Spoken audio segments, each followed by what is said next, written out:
Amén. Sí.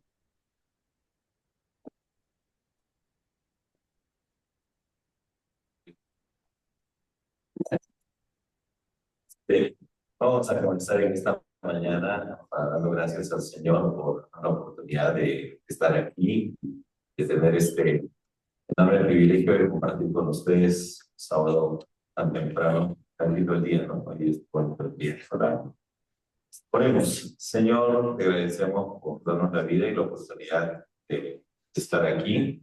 Gracias, Señor, este tiempo que podemos dialogar, Señor, que podemos juntos reflexionar en tu palabra y también, Señor, en lo que acontece en nuestra sociedad. Gracias, Señor, te damos por permitirnos, Señor, a cada uno de nosotros tener estos tiempos de preparación, de formación, Señor. Y también, Señor, nos comprometemos a que lo que vamos recibiendo, lo que vamos aprendiendo, podamos compartirlo, Señor, con personas que necesitan saber también de que tu palabra nos dice y de lo que pasa, Señor, a nuestro alrededor. En el nombre de Jesús empezamos. Amén y amén.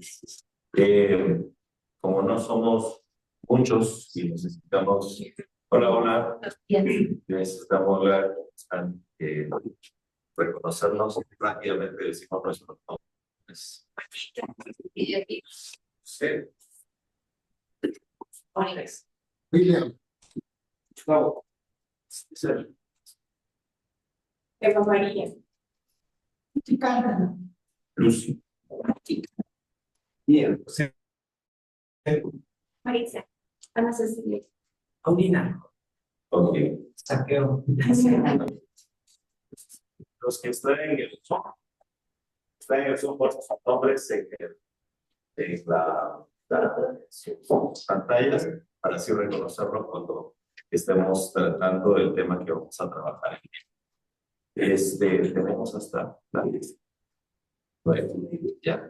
Hoy vamos a tener hasta las 8:50, porque tengo clase a las 9. Entonces, debo salir a las 8:50, entonces les voy a deber 10 minutos. Hola, ¿cómo estás? Vamos entonces directo al tema que se habla, ¿no?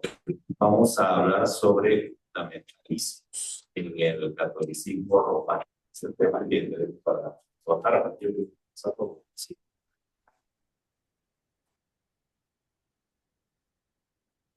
Está ya lo entiendo, pero necesito cuidarlo.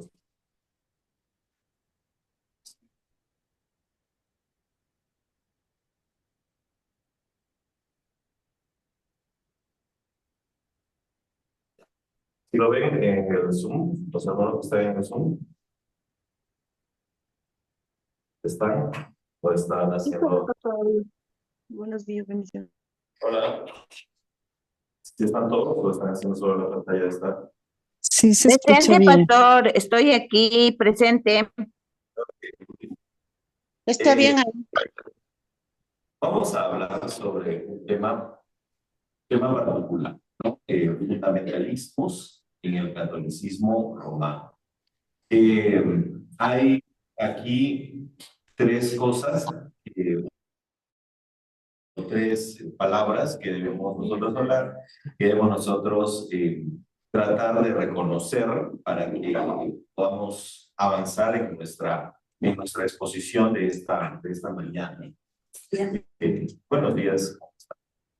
La primera palabra es fundamentalista, la palabra que vamos a procurar reflexionar en esta palabra durante toda la exposición de la clase en esta mañana. Entonces, voy a hablar solo brevemente ahorita porque, como vuelvo a decir, durante toda la clase vamos a mencionar acerca de eso, de lo que se llaman los fundamentalismos. Seguramente ustedes han escuchado en algún momento este término, es el término fundamentalismos, él es fundamentalista, y eso no sé si en algún momento ustedes han escuchado, si no, vamos a explicarlo. ¿Ya?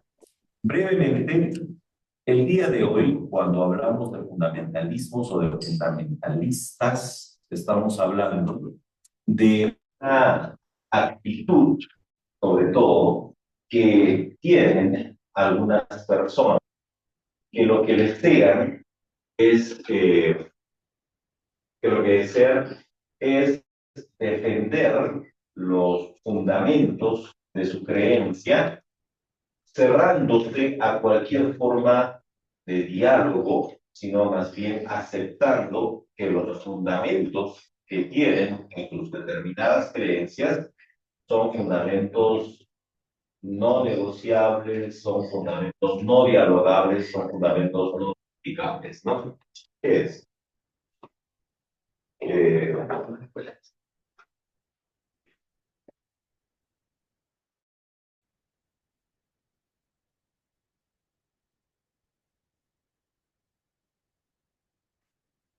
ok, ¿sí, sí me ven? ¿O sí nos ven? Ya ni nos escuchan.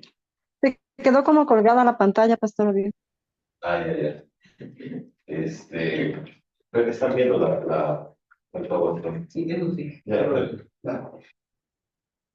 Entonces, hablamos de fundamentalismos. eh,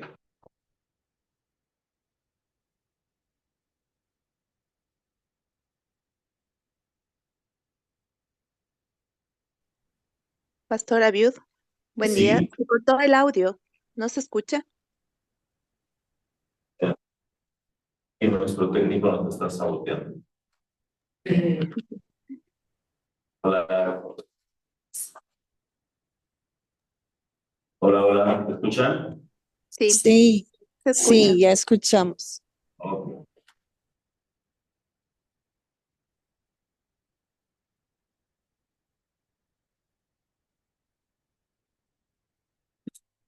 Entonces, les decía que para comenzar estamos hablando sobre tres palabritas, algunas de ustedes seguramente ya reconocen. La primera palabra, fundamentalismos. A los fundamentalismos los vamos a tratar más bien como, vuelvo a decir, una actitud que uno despliega ante cualquier forma de compartir o de presentar el conjunto de creencias que uno tiene, que puede ser creencias religiosas o puede ser también creencias políticas. Por ejemplo, cuando uno tiene una creencia política absolutamente, qué sé yo, de derecha o de izquierda, de cualquiera de los dos, y no está dispuesto a dialogar de ninguna manera. Y dice, por ejemplo, no, yo soy de derecha y por lo tanto los de izquierda son los malos y los de derecha son los buenos, no importa que sean corruptos y lo que sea, solamente por el hecho de ser, hay una actitud fundamentalista, porque no hay la capacidad de autocrítica, no hay la capacidad de someter a diálogos, no hay la capacidad de tener algún tipo de reflexión al respecto. ¿Ya? Ahora, de lo que vamos a hablar nosotros el día de hoy es básicamente fundamentalismos religiosos. Y existen el día de hoy también muchos fundamentalismos religiosos que significan, vuelvo a decir, ese tipo de actitudes frente a las creencias religiosas. ¿Ya? Vamos a hablar un poquito sobre cómo es que se desarrolla esta actitud fundamentalista que ya deja de ser una actitud cuando se convierte en algo colectivo, se convierte en algo mucho más colectivo, cuando se convierte en algo que no solamente es, digamos, la reacción individual o personal, sino cuando ya se convierte incluso en una forma de militancia, o sea, cuando ya existen agrupaciones, organizaciones, entonces ya estamos hablando de una corriente, por eso que lleva el sufijo "is", ¿no? Porque ya se trata de una corriente. O sea, es una actitud que se va convirtiendo o que va tomando forma de corriente religiosa, corriente política, que se puede llamar, por ejemplo, el fundamentalismo, qué sé yo, los fundamentalismos de la izquierda radical, los fundamentalismos de la ultraderecha, etcétera, ¿no? Entonces se les llama, hola, fundamentalismos a esa corriente que surge de los grupos religiosos o políticos. Debe haber también otro tipo de fundamentalismo, ¿no? Por ejemplo, qué sé yo, que a ustedes deben haber escuchado de que existen algunas corrientes como los feminismos que tienen muchas luchas que buscan algún tipo de justicia, pero que hay algunas que asumen, por ejemplo, una condición fundamentalista que defienden demasiado ciertos paradigmas o ciertos patrones y que conforman algunos colectivos organizados que ya se les puede decir, bueno, aquí hay un fundamentalismo, o sea, una corriente que lleva a la organización de grupos organizados dentro de las religiones, dentro de las creencias, dentro de los partidos políticos, ¿ya? Entonces, fundamentalismo, hablamos de eso. Actitud que se convierte en corriente cuando ya hay organizaciones que van surgiendo dentro de estas instituciones.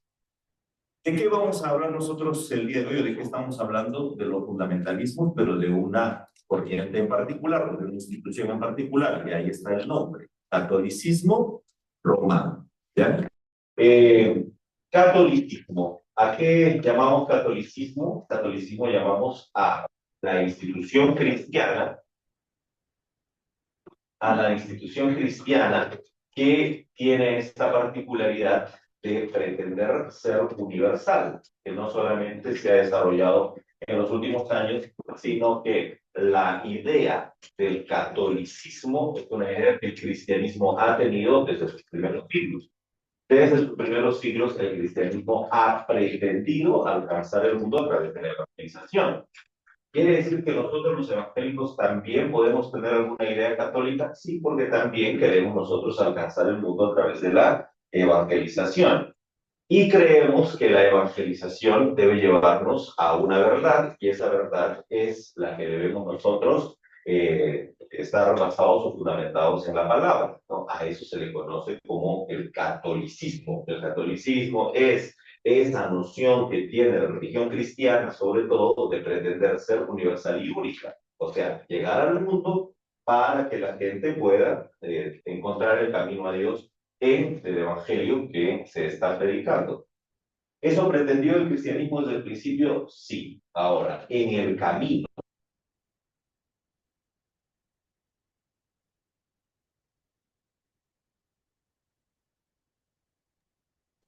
Pastor, se cortó el audio. Ya, Miari, gracias por avisarme.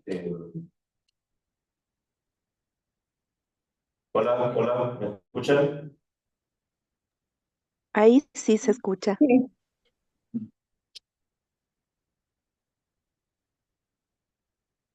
Ya. Chicos del Zoom, el día de hoy el internet está un poco intermitente. Entonces, vamos a procurar avanzar lo más que podamos. Si para ustedes se les hace muy difícil seguir la clase del día de hoy, les animamos a que puedan venir. 10 minutos les va a tocar llegar. A que puedan, en todo caso, escuchar luego la grabación si es que tenemos así mucha intermitencia. Ya nuestro experto saqueo ha estado haciendo de todo para que no acontezca esto, pero continúa así. Entonces es probable que sea un problema del internet. Ya, chicos, tengan paciencia, esperamos de que todo se normalice, pero si es que no llega a normalizarse completamente, les pediremos que puedan revisar la clase grabada después. ¿Sí o no, Martita? Gracias, pastor. Bien. Ok, les decía, a eso se le llama catolicismo, ¿ya? A partir del siglo IV, por ejemplo, cuarto, quinto, después de Cristo, comenzaron a haber algunas broncas entre la Iglesia de Occidente y la Iglesia de Oriente. La Iglesia de Occidente, estamos hablando del Occidente europeo, ¿no? El término Occidente inicialmente hacía referencia a una jurisdicción geográfica, luego se torna más bien un concepto más geopolítico que geográfico. O sea, cuando hablamos de Occidente no solamente estamos hablando de una disposición geográfica, sino de todo un pensamiento, de una ideología, de una cultura, etcétera. Pero inicialmente era una disposición geográfica, Occidente, que tenía su sede en Roma, en Italia, Y Oriente más bien era lo que estaba más hacia el Asia, digamos, por ejemplo, toda la zona de Grecia, toda la zona de Turquía, etcétera, tenían también una propia, o algunos representantes. Estos se pelearon y hasta el siglo XI que decidieron ya romper definitivamente conformando dos instituciones, la institución de Occidente y la institución de Oriente, dos instituciones cristianas. Y entonces la institución de Occidente, la que tiene sede en Roma, decidió decir, nosotros somos los verdaderos porque tenemos la sede en Roma, y la sede en Roma tiene una herencia papal que viene directamente de Pedro, por lo tanto reclamamos esa legitimidad y reclamamos también la catolicidad. O sea, somos nosotros los que somos únicos y a la vez también universales. Los de Oriente más bien son los separados. O sea, son los que tienen una condición cismática, ruptura. Entonces se van a ese lado. Sigue siendo el siglo XVI. En el siglo XVI, en el seno de ese catolicismo de Occidente romano, se levanta un movimiento de protesta contra la autoridad papal que determina la conformación de otras organizaciones que se les llama justamente así, organizaciones protestantes, por esta protesta del siglo XVI. Y estas organizaciones protestantes comienzan a tener sus propias organizaciones, sus propias sedes, no una sola, sino muchas comienzan a tener. Y entonces tenemos nosotros el catolicismo romano que reclama esa catolicidad por tener la sede romana que sigue supuestamente la herencia papal desde Pedro. Tenemos el cristianismo de Oriente, Grecia, Turquía, que actualmente es muy fuerte en países como Rusia y otros más, ¿no? El catolicismo romano que continúa hasta el día de hoy con su sede en el Vaticano y las iglesias protestantes que nosotros tenemos nuestras sedes propias en distintos lugares del mundo porque creemos en una especie de mayor libertad institucional, o sea que no todo se rija solamente en una sede, ¿ya? Los de Oriente, ellos van a decir, no, nosotros no somos separados, nosotros somos más bien los auténticos, ¿no? Y los de la iglesia que se quedaron en Roma, pero fueron en todo caso tergiversando la fe. Los protestantes decimos nosotros, no, nosotros estamos regresando a los orígenes. Son los de Roma los que realmente desvirtuaron el camino. Entonces, cada uno de estos tres grupos reclama catolicidad, ¿no? O sea, reclama que estamos posicionados en lo que en los orígenes se había establecido.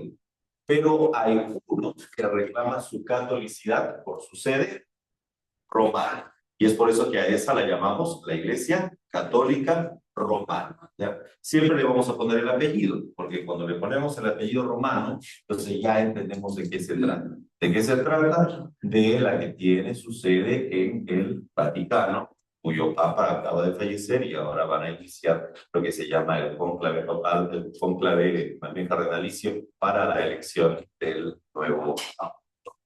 Conocemos esa iglesia definitivamente porque es una iglesia que entró en un proceso de colonización a lo que llamamos nosotros, lo que se ha llamado América, se llama Via Yala también, entró y tomó, digamos, estos territorios a partir de un proceso de evangelización. Que ustedes recuerdan que ¿quién descubrió América?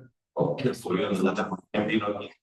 Sí, ¿no? Que vino en una misión que fue encomendada por quién, o en todo caso recibió la encomienda de quién, de la reina Isabel la Católica. Ahora, ¿por qué les estoy diciendo eso? Porque estos encuentros o esta llegada de Cristóbal Colón y de los que vinieron posteriormente se dio porque estaban ellos plenamente seguros de que estaban cumpliendo un rol o una tarea evangelizadora. Venían a evangelizar. Solamente que cuando llegaron a evangelizar se encontraron con seres raros que no sabían si tenían alma o no tenían alma, ¿no? Que los llamaban indios y creyeron que habían llegado a la India.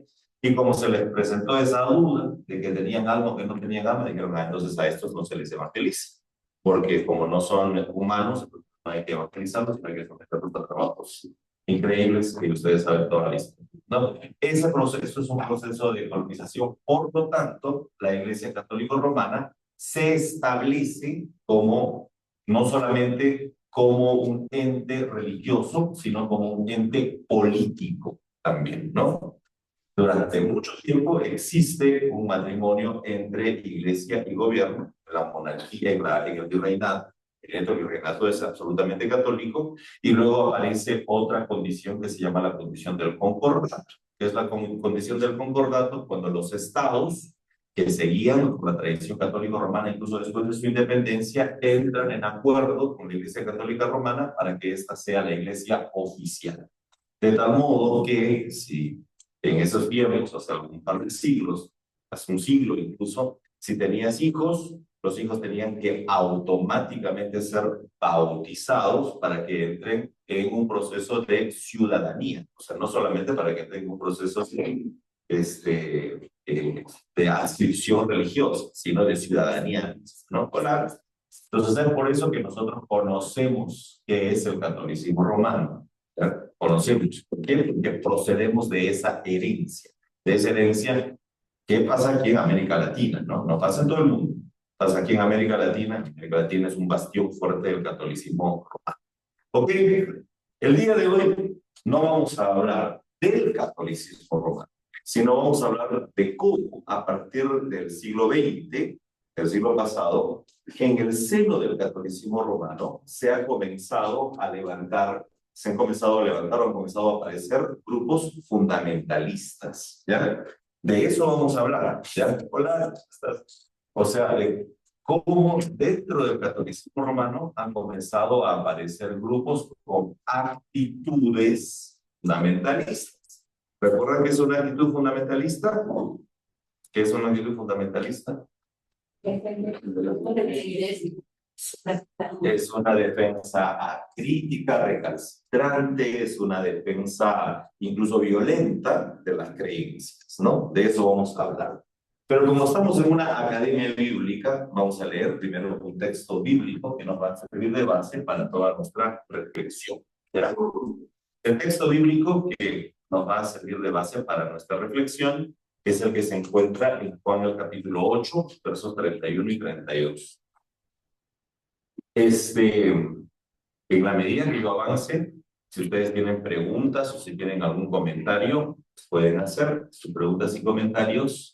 Los que están en el Zoom, levantan su mano. Nuestro hermano Santiago va a estar atento a las preguntas que ustedes quieran hacer. Pues los que están aquí, pues interrumpen y pueden hacer las preguntas que sean necesarias. Un par de advertencias. Número uno, hoy no vamos a poder cubrir todo lo que quisiéramos cubrir realmente porque este es un tema extremadamente amplio. Así que lo que yo les voy a recomendar es que ustedes, si les interesa más el tema, puedan explorar. Existen el día de hoy muchas formas, ¿no? Formas tan fáciles como, por ejemplo, documentales en el YouTube que ustedes pueden encontrar sobre los fundamentalismos católicos romanos, que no se llaman así, sino ahorita voy a ponerles otros nombres que ustedes van a reconocerlos mejor. Entonces ustedes pueden investigar muchísimo, muchísimo más, ¿no? O pueden meterse a sitios más especializados, ¿no? Buscar algunos reportes, PDFs, documentos en PDF, artículos, investigaciones, tesis, etc. Hay muchas, ¿ya? Entonces, si a ustedes les interesa. Eso número uno. Número dos, lo que vamos a hacer el día de hoy, otra advertencia, es que no vamos a ponernos a hablar sobre la historia, las creencias, los fundamentos, lo que nos diferencia del catolicismo romano, ¿ya? No, vamos a hablar estrictamente de los grupos fundamentalistas dentro del catolicismo romano. ¿Todo el catolicismo romano es fundamentalista? No, así como todos los evangélicos no somos fundamentalistas. ¿Hay evangélicos fundamentalistas? Sí, hay evangélicos fundamentalistas, ¿no? ¿Y también hay católicos fundamentalistas? Sí, también. Entonces hoy vamos a hablar de los fundamentalismos dentro del catolicismo romano. Ya solo hice una pequeña introducción rápida, bastante rauda de lo que es el catolicismo romano y cómo se ha ido desarrollando la historia, pero no vamos a entrar mucho más allí, porque si nos ponemos a hablar sobre el catolicismo romano, nos va a llevar todo el día y les voy a deber no solamente los 10 minutos, sino las 2 horas, ¿no? Entonces, vamos a hablar sobre los grupos fundamentalistas, ¿ok? ¿Ya? Ahora, lo que voy a hacer también es presentarles algunas características. No quiero yo cometer el error de sentarme aquí y emitir juicios en el sentido de hablarles mal, ¿no? Sino más bien presentarles algunas características y algunas, sí, vamos a decirlo claro, algunas denuncias que han surgido sobre estos grupos para tener cuidado, y les digo así también honestamente, para tener cuidado no solo de estos grupos fundamentalistas, sino de cualquier forma de fundamentalismo en la cual de repente incluso estamos nosotros por ahí. Cualquier forma de fundamentalismo siempre va a tener algún tipo de riesgo o peligro. ¿Ya? Leamos este pasaje, Juan 8, 31 y 32. Hello, how are you? Te perdonamos tus pecados que son perdonados.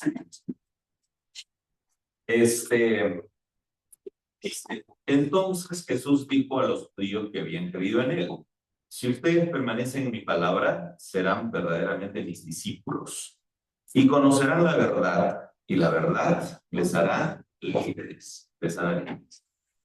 Quiero hacer mención e hincapié en esta última frase, la frase que dice, y la verdad les hará libres.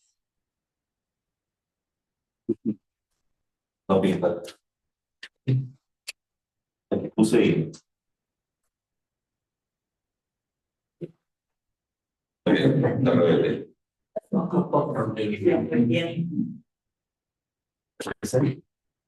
Por esa parte.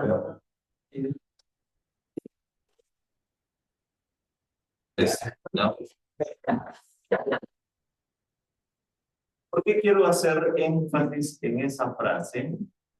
Porque una de las luchas que tienen los grupos fundamentalistas y una de las banderas que los grupos fundamentalistas siempre van a tener es la defensa de la verdad.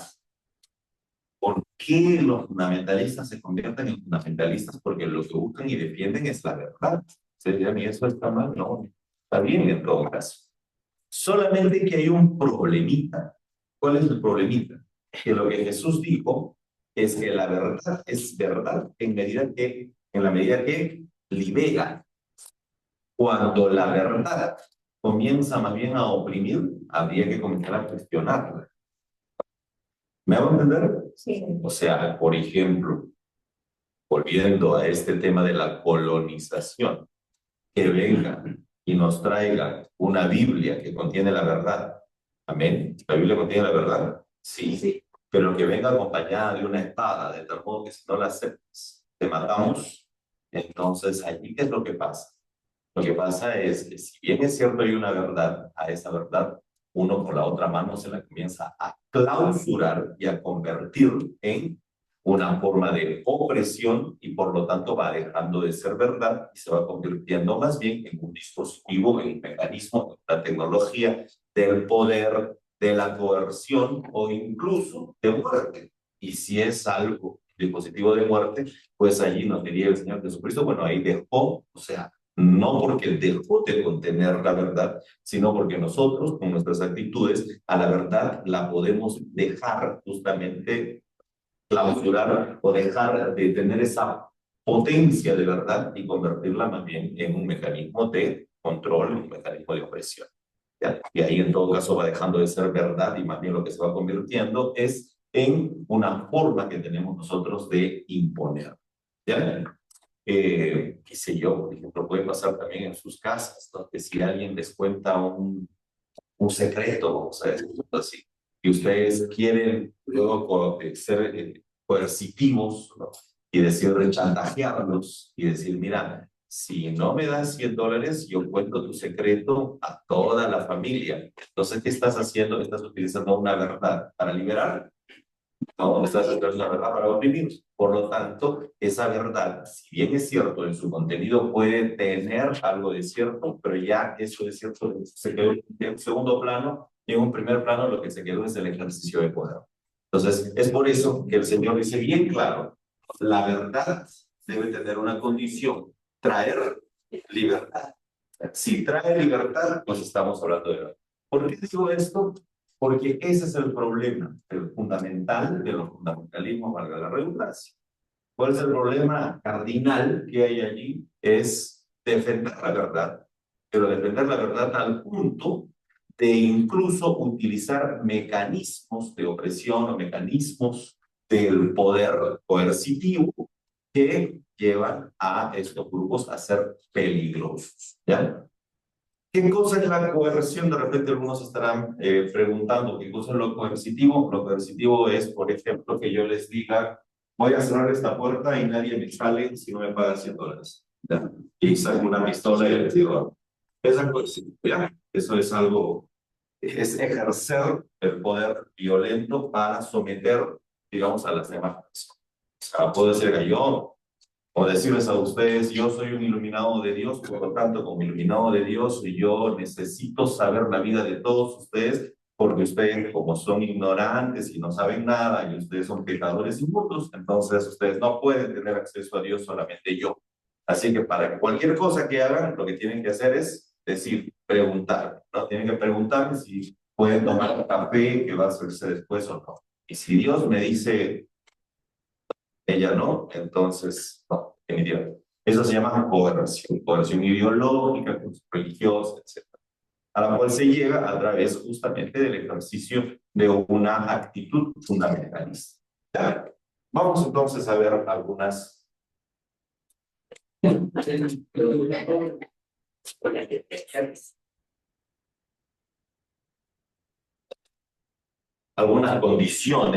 condiciones del fundamentalismo.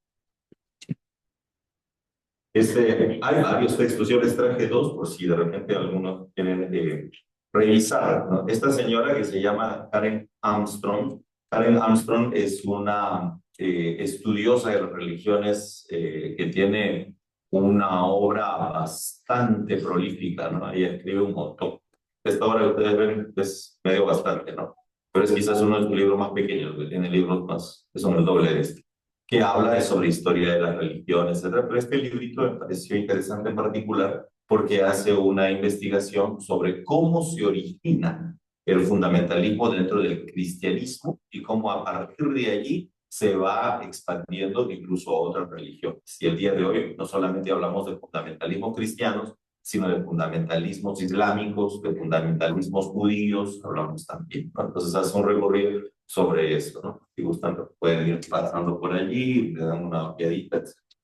Esta es una filósofa que se llama Martha Nussbaum y tiene este texto, ella también se ha dedicado últimamente a escribir un montón, entonces tiene este texto que se llama La Nueva Intolerancia Religiosa. Aquí ustedes van a encontrar algunas características más históricas sobre cómo los fundamentalismos religiosos se fueron instalando dentro de la sociedad. En cambio, aquí lo que ustedes van a encontrar más bien son algunas reflexiones un poco más de orden filosófico, antropológico. O sea, ¿por qué la gente se vuelve intolerante en la religión? O sea, ¿por qué se asume, digamos, una posición de intolerancia, de no diálogo dentro de las religiones, ¿no? ¿Cuáles son las condiciones que llevan al ser humano a eso? ¿Ya?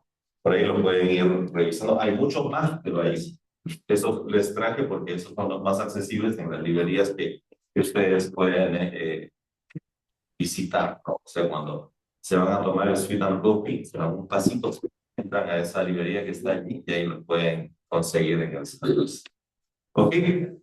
Hablemos un poco entonces sobre el fundamentalismo religioso, en este caso, ¿no? ¿A qué llamamos fundamentalismo religioso? El fundamentalismo religioso es cuando entendemos la fe desde algunas posiciones o de algunas formas, ¿no? Es cuando entendemos la fe desde una forma bastante rígida. Esa forma rígida de entender la fe se llama el dogmatismo. ¿Cuál es?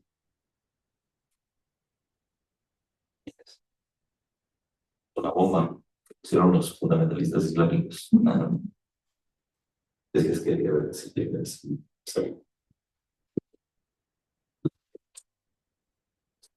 Perdona. Gracias.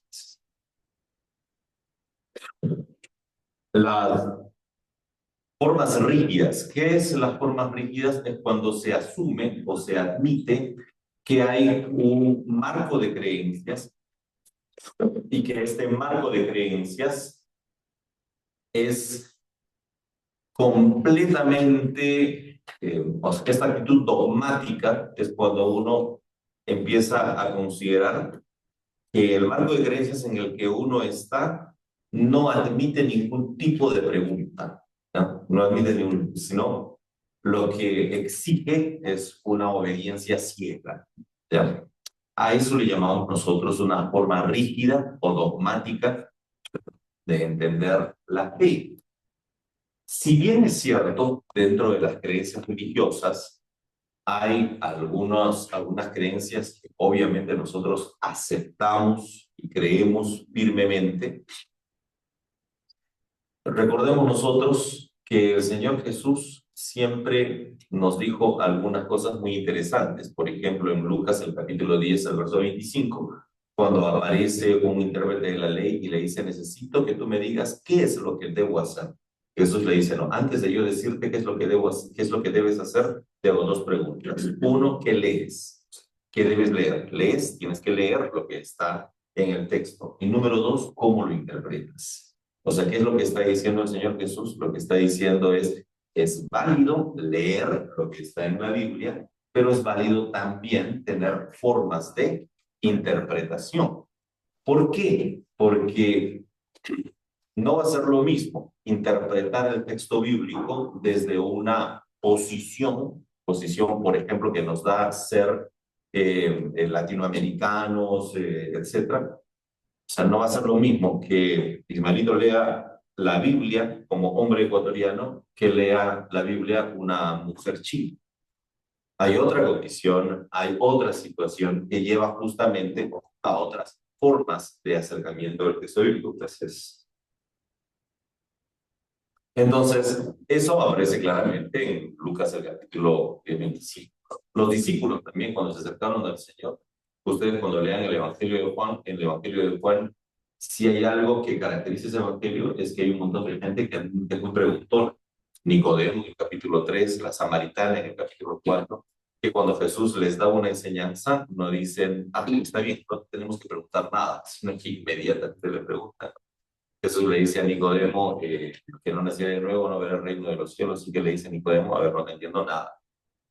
Entonces tienes que explicarme bien qué cosa es nacer de nuevo, meterme nuevamente a la matriz de la madre. O sea, explícame que no te estoy entendiendo. Entonces allí Jesús pide un proceso de conversación con la mujer samaritana también. La mujer samaritana, una mujer muy cuestionadora, ¿no? ¿Por qué me hablas? Tú eres judío, no tienes que hablarme.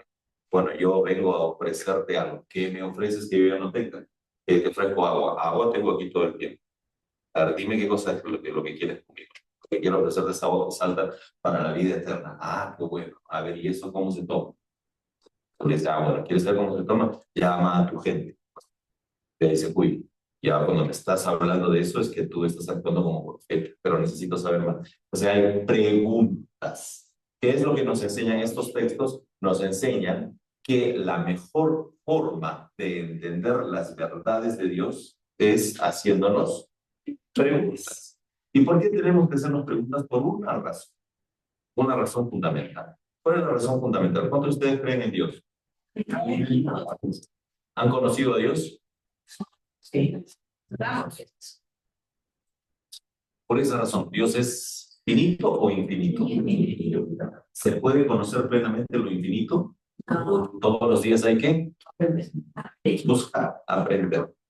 Eso nos lleva justamente a una forma no rígida, sino más bien a una forma más reflexiva. Por eso estamos en una academia bíblica para poder preguntar, ¿ya? Y eso yo siempre les digo, si de repente no me han escuchado, yo siempre les digo, pregunten, siempre les digo también, no me crean todo, porque no deben creer todo lo que les decimos aquí. Ustedes pueden tener mecanismos de búsqueda en distintos espacios.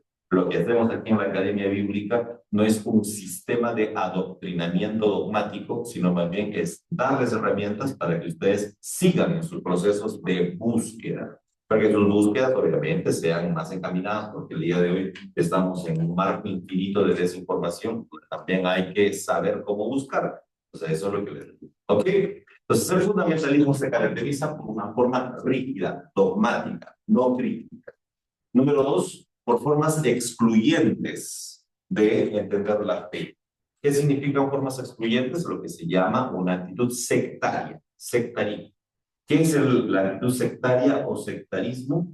Es decir, lo que nosotros creemos es lo único válido, es por eso que ni siquiera tenemos que tener diálogo con otras formas, ¿ya? Aceptar que estamos nosotros en una verdad es bueno, claro, es lo que nos da la seguridad. Pero decir que por eso los demás, todos los que no creen como nosotros, ya están condenados al infierno, no solamente es tener una verdad, sino es querer tener la capacidad de ser guardianes del cielo. Y a eso Jesús no nos ha llamado. Lo que nos ha llamado Cristo es que nosotros podamos compartir su evangelio, sobre todo a quienes no conocen. Y así no lean Marcos el capítulo 9.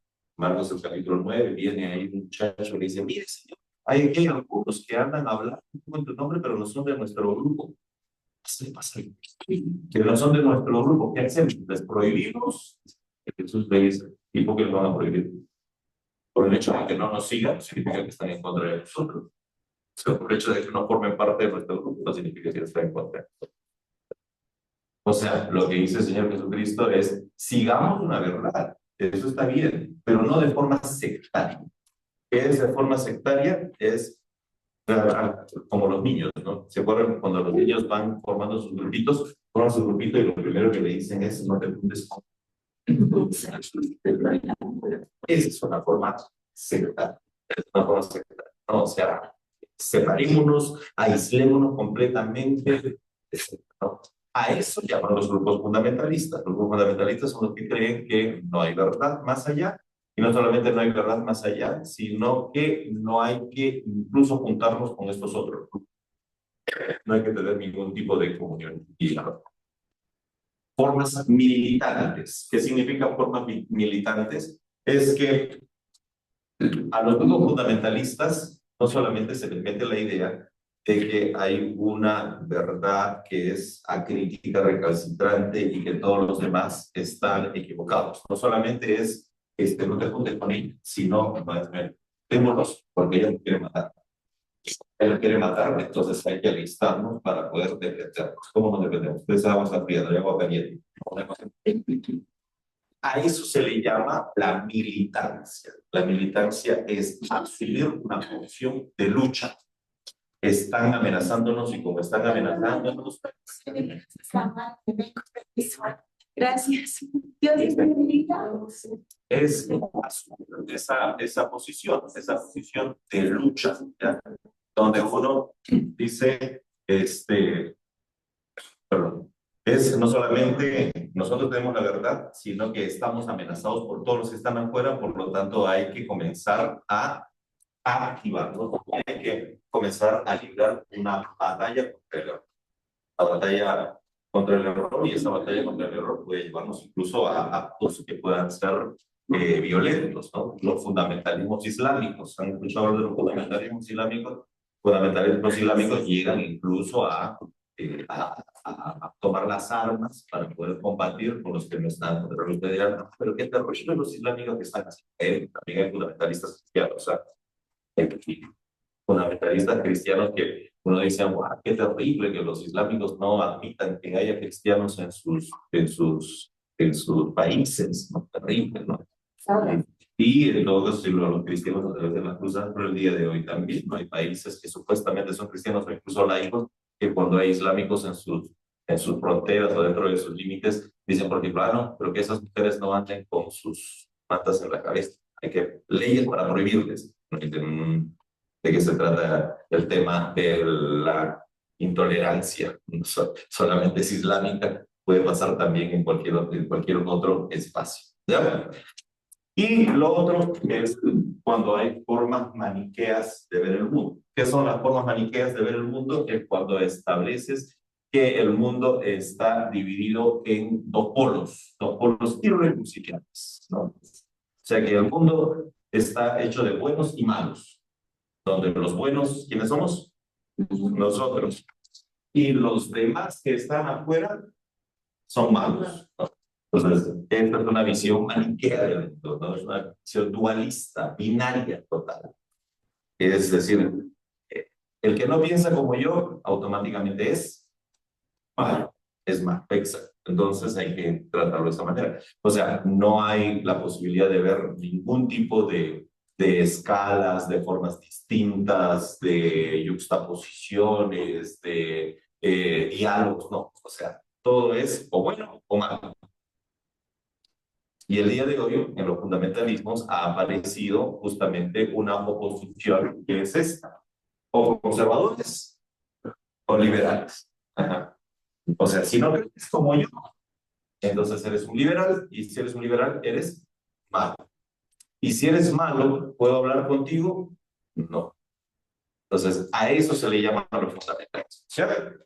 A eso le vamos a llamar fundamentalismo.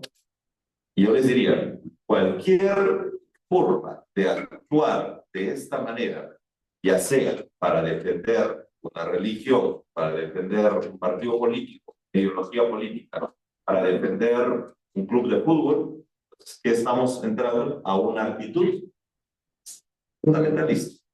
¿Eh? ¿Sí o no? ¿No pasa con los clubes de fútbol? Sí, a veces.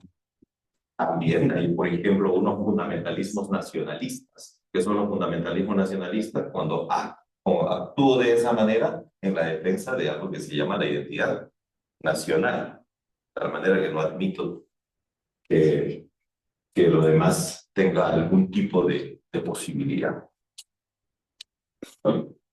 ¿Cómo nacen los fundamentalismos religiosos? Los fundamentalismos religiosos, como tal, o sea, la defensa de los fundamentos de esa manera, no es un asunto tan viejo, ¿ya? Voy a decirlo de esta manera. El cristianismo ha actuado de manera fundamentalista en muchos espacios porque como decía la Albita, por ejemplo, en las cruzadas ha matado a mucha gente. Sí, pero no podríamos decir que es fundamentalista allí porque era el grupo dominante.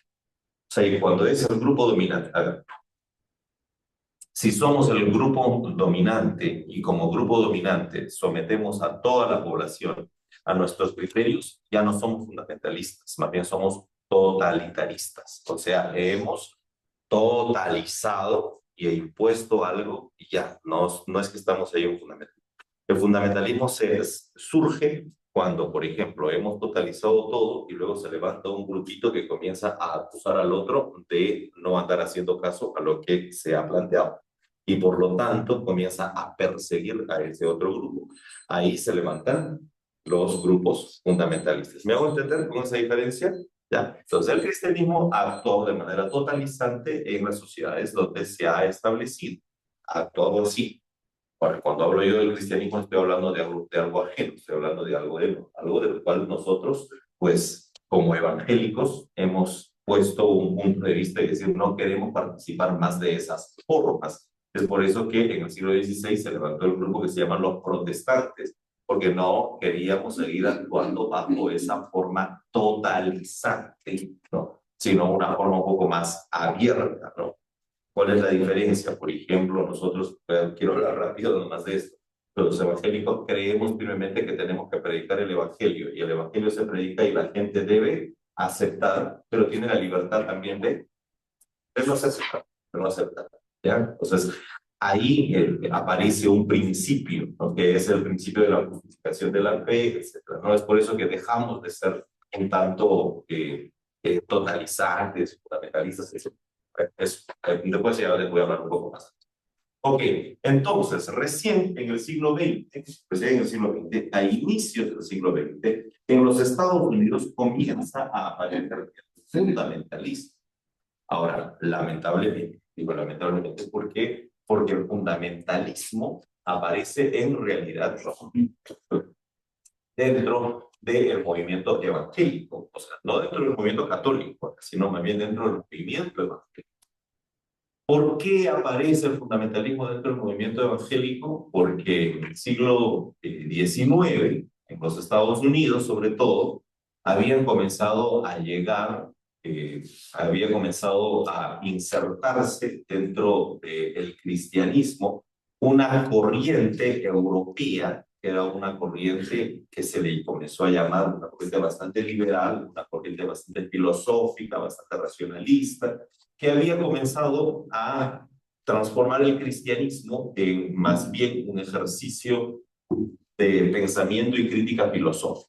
Ustedes han escuchado hablar de Kant, de Descartes, de todos estos grandes filósofos, pues sus pensamientos comenzaron a llegar a las iglesias norteamericanas y entonces hubo algunos grupos que comenzaron a oponerse a esta forma de vivir el cristianismo y comenzaron a decir nosotros tenemos que defender los fundamentos. ¿Ya? ¿Qué significaba tenemos que defender los fundamentos? Debemos defender la doctrina.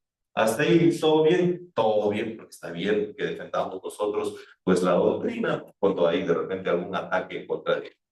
El problema fue que a partir de 1910 comenzaron a decir vamos a defender toda la doctrina porque todos los cristianos que no forman parte de nuestro grupo no son verdaderos. Esos son liberales y como son liberales, son malos. O sea, los tenemos que cuestionar. Y nosotros lo que tenemos que hacer es comenzar a entender de que lo que nosotros hemos entendido como fundamentos es la única y absoluta verdad. ¿Ya? La única y absoluta verdad, pero la única absoluta verdad que ni siquiera puede ser preguntada, sino tiene que ser completamente asumida. ¿Ya? ¿Con qué principios comenzaron ellos? Por ejemplo, hay un principio que es bueno, es un buen principio, pero que también puede tornarse malo. ¿Cuál es ese principio? Ustedes han escuchado hablar de un principio que se llama que nosotros creemos, ustedes saben que tiene un cuadrito aquí porque ahí puede aparecer eso, por eso porque el principio que se llama la inerrancia de la Biblia. ¿Qué es la inerrancia de la Biblia?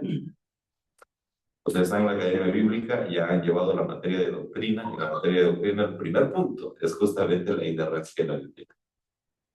Si no sabe, le voy a avisar a la Martita para que...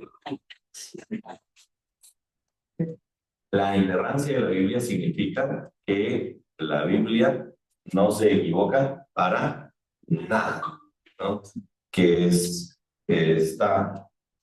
no hay libre de cualquier error, libre de cualquier error. Ahora, creemos en eso, claro, porque la Biblia guía nuestras vidas y creemos en eso, ¿no? El problemita que surge es que cuando hablamos nosotros que la Biblia no tiene ningún error, ¿de cuál estamos hablando? ¿De la Reina Valera? ¿De la Grace? ¿De todas? Estaba inspirada.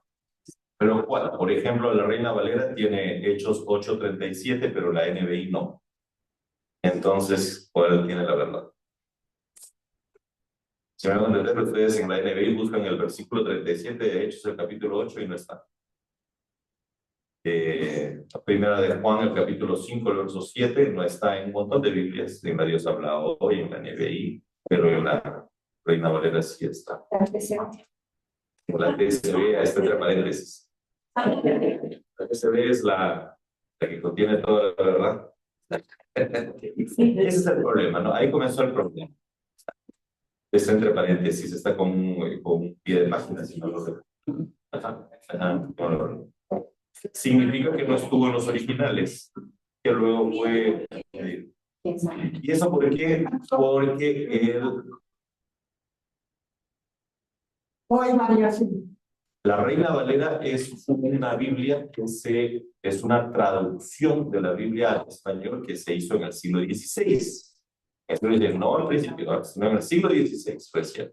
Pero esa traducción que se hace en el siglo XVI pasa por distintas revisiones, ¿no? Una primera que fue hecha por Casiodoro de Reina, por eso se llama así, y luego vino una revisión, ¿qué será? 30, 40 años después, por Cipriano de Valera, por eso se llama Reina Valera, y a partir de ahí ha comenzado a tener muchas revisiones. La revisión que es más normativa, que es la que más nosotros utilizamos, es la de 1960. Es la de 1960. Ajá, es la de 1960, que tuvo una siguiente revisión en 1995, otra en el 2005, pero que fueron pequeñas adaptaciones, ¿ya? Es por eso que cuando nosotros leemos la Reina Valera, todavía leemos en ese lenguaje de 1960, ¿no? Hostil, etc. Ok, chicos, no me pregunten más sobre versiones, porque no es el tema. Ya. Lo único que quería decirles es cómo, por ejemplo, este principio, la Biblia es inerrante, bien, porque toda la palabra de Dios es inspirada, etcétera, pero ahí viene el problema. ¿Cuál? ¿No? Y cuando comenzamos a decir, la Reina Valera es la que no se equivoca y cualquiera que hable en contra de la Reina Valera será asesinado, entonces ya estamos entrando en un fundamentalismo. Esa fue la pregunta que nos supo responder este movimiento evangélico de 1910 y 1930. En Estados Unidos, digamos, la King James, esa es la que no se equivoca. No se equivocará, todas las traducciones tienen problemas. Todas las traducciones tienen problemas. Entonces, la que no se equivoca es la Biblia que está en hebreo, que está en griego. Esa es la Biblia que no se equivoca. Que no la tenemos, ninguna de nosotros la puede leer. Sí, entonces, claro. No, pero por dos razones, porque no hay un solo original de esa. De las Biblias en griego y en hebreo. Las versiones más antiguas de las Biblias en griego y en hebreo son de, qué sé yo, del siglo X, pero no sé. ¿No existen también los pergaminos así de la Torá de la Tanakh? Sí existen, pero todos los más antiguos, como vuelvo a decir, son 10 siglos después de que fueron escritos originalmente. Claro, seguro que sí. O sea, hay algunos pequeños fragmentos chiquititos que son del siglo II, del siglo III, pero que son fragmentitos que se guardan, pero ni siquiera son originales. O sea, no hay un solo original. No hay un solo original. En los años 1950, allá en Israel, se encontraron en unas cuevas unos rollos muy antiguos que pertenecen al siglo II antes de Cristo, pero del Antiguo Testamento, pero que tampoco son originales, que fueron hechos por una secta que se llama la secta de Qumran, que tiene una versión que ni siquiera es la que nosotros seguimos, sino es otra. Bueno, en todo caso, es... Ahora, ¿por qué les digo esto? Porque no está mal pensar en que la palabra está inspirada, no está mal pensar en que la palabra nos guía, no está mal pensar en que esa palabra transmite verdades fundamentales. Ahora, decir que esa no tiene un solo error, entonces ahí uno dice, a ver, ¿de qué estamos hablando? ¿No?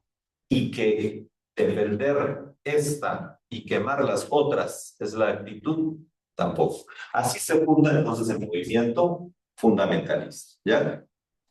El movimiento fundamentalista avanza y en la década de los 70, entonces ya se habla de fundamentalismos no solamente dentro del cristianismo evangélico, sino del cristianismo católico. Aparecen grupos fundamentalistas católicos romanos y también aparecen grupos fundamentalistas en otras religiones, o por lo menos se les llama fundamentalismos a otras religiones, fundamentalismos islámicos, fundamentalismos judíos ortodoxos, etc.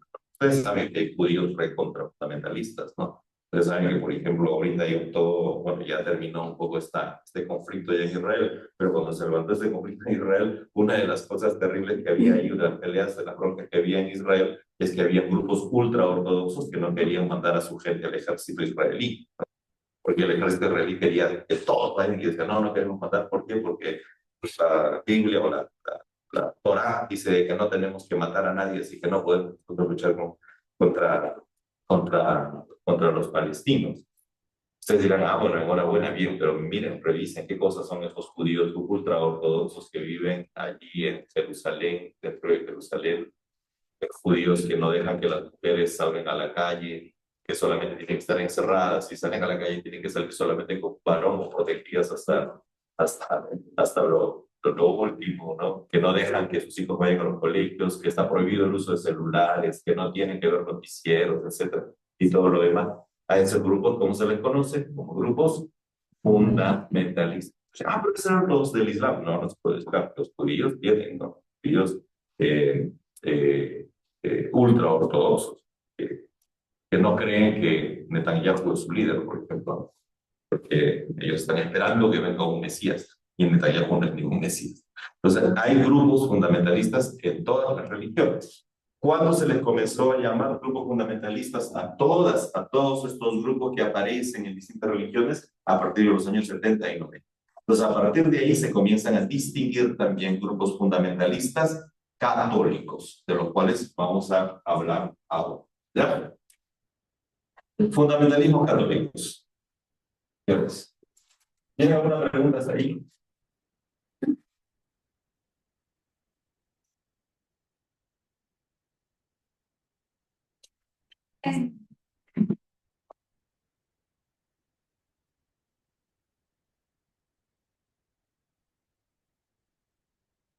Sus seguidores, sus apóstoles, ellos murieron por lo que se hizo. Defendieron su fe, defendieron la verdad. Y ahora nosotros en la actualidad queremos, tenemos que defender nuestra verdad. Y la verdad es de Cristo, nuestra propia verdad. Si no tenemos la verdad, pueden venir otras verdades a confundirnos y a decir qué verdad es la verdadera. Los cristianos tenemos que defender la verdad de la fe de que Sí. ellos murieron. A ver, en la época del Señor Jesucristo, el que murió fue Cristo. Y ellos Empezaron a morir en la época de los mártires, que viene después. Están más o menos, estamos hablando de finales del siglo I o del siglo II. Murieron defendiendo el cristianismo, la fe cristiana. Sí, claro que sí, ¿no? Ahora, la pregunta después, ahora la pregunta es eso, ¿murieron defendiendo qué? ¿Murieron defendiendo una doctrina, un grupo de doctrinas, o murieron defendiendo un gran ideal que ellos habían asumido como el ideal que salvaba al mundo de una sociedad absolutamente injusta como la sociedad grecorromana? O sea, ¿qué murieron ellos? ¿Murieron defendiendo un papelito donde está su declaración de fe? ¿O murieron defendiendo algo más? O sea, ¿qué es lo que vino Jesús a predicar? ¿Por qué te digo esto? Porque muchas veces hemos escuchado nosotros que, por ejemplo, estos mártires que eran echados al pozo de los leones o al sitio donde estaban los leones, que eran echados ahí porque el Imperio Romano les decía, ¿crees en Cristo? Sí, sí creo en Cristo. Entonces, como crees en Cristo, yo te digo que dejes de creer en Cristo. Y si no dejas de creer en Cristo, te mando a la muerte. Y yo te digo, no dejo de creer en Cristo, entonces te mando a la muerte. Solamente fue por eso, ¿no? Las leyes que se llaman la Pax Romana, ellos daban la libertad para que la gente pueda creer en lo que quiera. El asunto era otra cosa, ¿no? ¿Cuál era el asunto? El asunto era que creer en Cristo significaba oponerse, por ejemplo, a la esclavitud como sistema social. ¿Ya?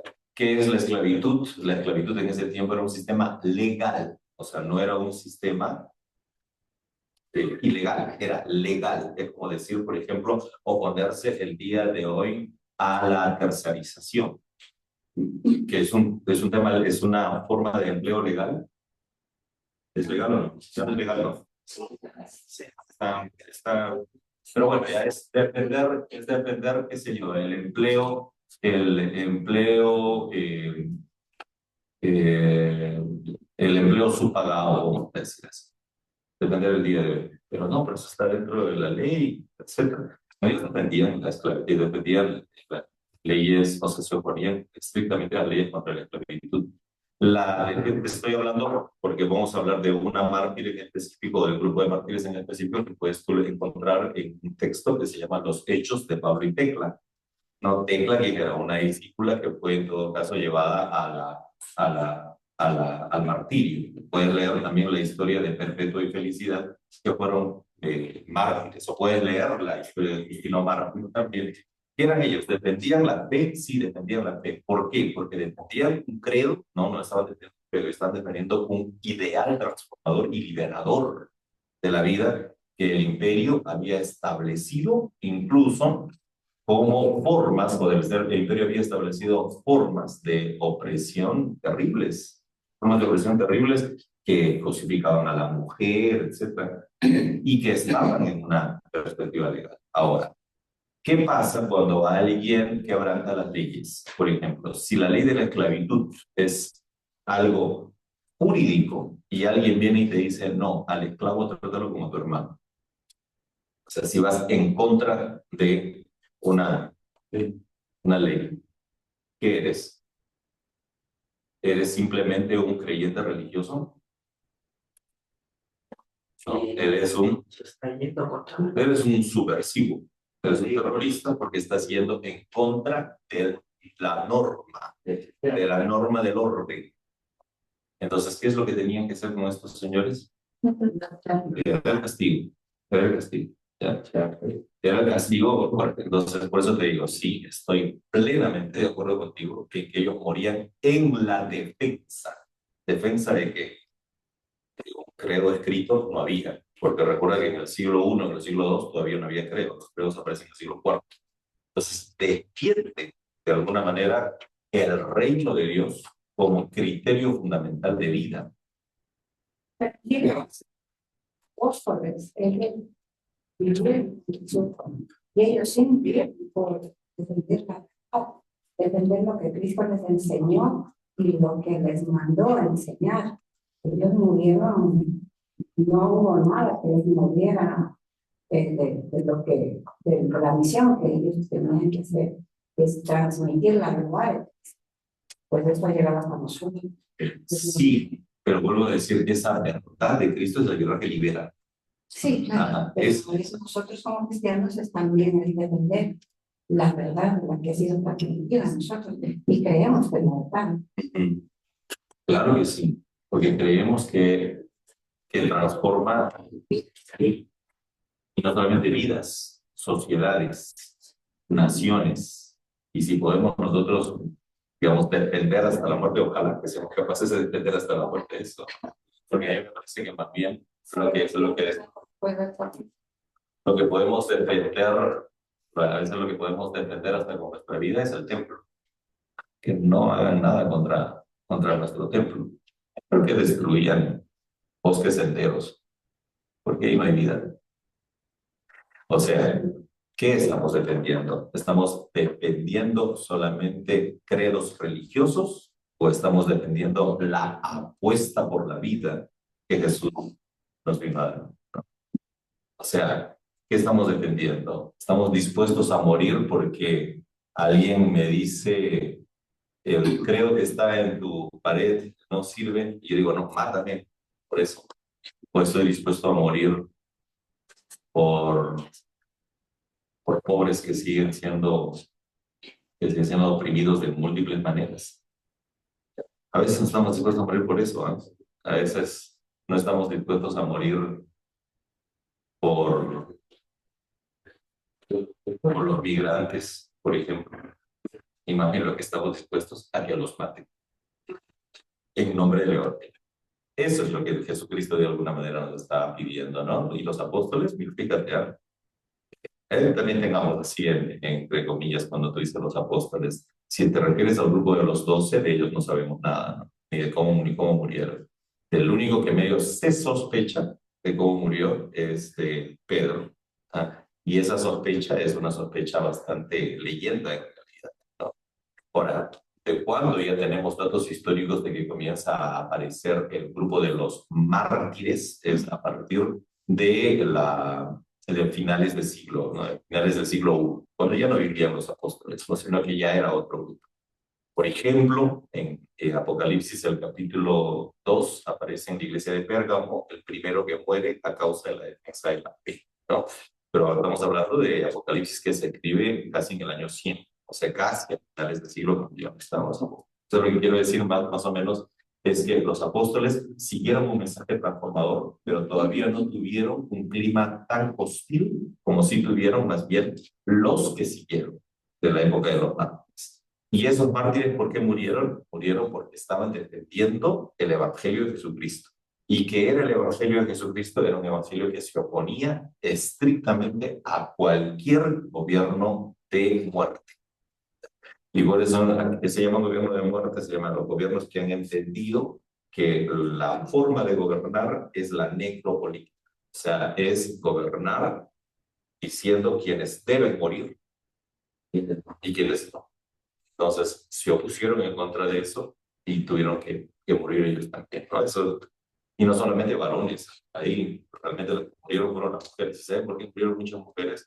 Por eso lean las historias de estas señoras que les estoy diciendo, porque justamente lo que defendían era la vida de un grupo que había sido condenado a silenciamientos y a muertes sin ningún tipo de piedad, las mujeres. Ok, volvamos a lo que se llama lo fundamental. Entonces, en ese sentido no está mal la defensa, pero nuevamente siempre lo que les digo es que los fundamentalismos aparecen no cuando se defiende el ideal transformador de Jesucristo, sino cuando lo que se defiende es un credo escrito creyendo que ese es lo único que debe valer. Entonces, ahí tenemos que, lo que quiero más o menos es que ustedes pongan, una cosa es la fe transformadora que el Señor Jesucristo nos enseñó en su palabra, que el apóstol Pablo nos enseñó en su palabra, y otra cosa muy distinta es el adoctrinamiento crítico y reflexivo, el adoctrinamiento fanático. ¿Ya? Esa es otra cosa. Cuando entramos al adoctrinamiento fanático, estamos frente a los fundamentalismos. De tal modo que defendemos más eso que a la fe misma. Defendemos más eso que a la fe. ¿Me van a entender? Qué sé yo, por ejemplo, voy a plantearlo así, ¿no? Por ejemplo, dentro de nuestros grupos, a veces decimos, ok, voy a poner así un ejemplo. Mejor no.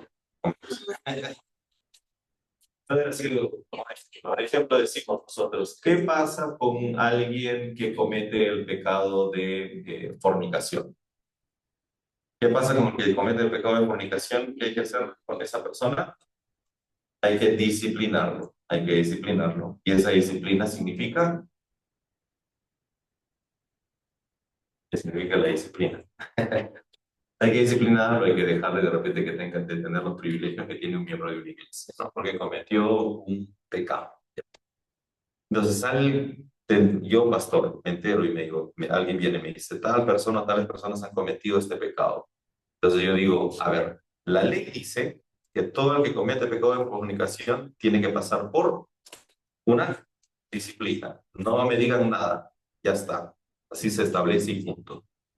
¿Ya? ¿Está bien, está mal? No, porque estoy haciendo cumplir un manual de disciplina que hay dentro de mi iglesia.